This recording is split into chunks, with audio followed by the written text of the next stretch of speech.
去到2025年咧，好多學校都將面試嘅比重提升咗。面試佔升中考核嘅比重咧，已經有啲去到50%多啦。我哋嚟一齊睇睇呢一個表啊！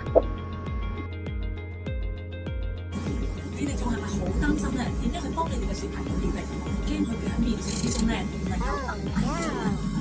放心，資優教育中心嘅升中面試班幫到你。我哋破解名校最新10大面試題型。我哋團隊老師同我實戰演練，增強面試信心。It was easier than I thought, and I learned how to overcome my challenges, and I learned that we need to do enough practice so that we can do it on stage. Practice makes perfect. Therefore, I can conclude this experience as one of the most unforgettable. Thank you. 佢哋首先又學咗，於是人哋教佢嘅時候，我哋要虛心去聽，虛心去做，唔可以自以為是。第一 ，WhatsApp 提供即時訊息功能，大家可以隨時隨地聯繫。第二，大部分國家同埋地區都可以使用 WhatsApp， 咁佢哋就可以通過文字、語音、圖片、影片等等唔同嘅途徑去分享自己嘅日常生活，增加互動同埋交流機會之餘，仲可以增強情感嘅聯繫。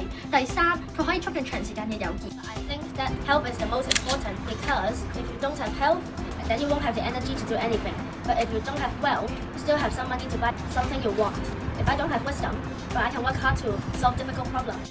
覺得小朋友嘅回答冇深度，我哋咧結合咗資優老師團隊同埋全港首創嘅 Elite AI 人工智能平台，我哋幫助學生多角度思考，讓佢哋嘅邏輯更加清晰，歸納咧就更加有力。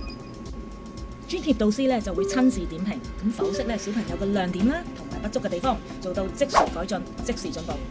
咁咧最好咧就係唔係多謝見你。如果做數以上3點咧，我相信咧學校會變得更加美好噶啦。多謝。OK， 咁啊加咗手勢、眼神，係自然咗好多嘅。咁啊結構都係完整，啲 points 都係好 valid，咁相當之唔錯，繼續加油。面試課程咧係由 Miss Chu 同埋潘 Sir 親自設計。咁我哋擁有25年中英文嘅教學經驗，已經成功訓練超過1萬名嘅學生去面試。歷屆學生咧都能夠成功咁入讀各大嘅好學校，成績係有目共睹嘅。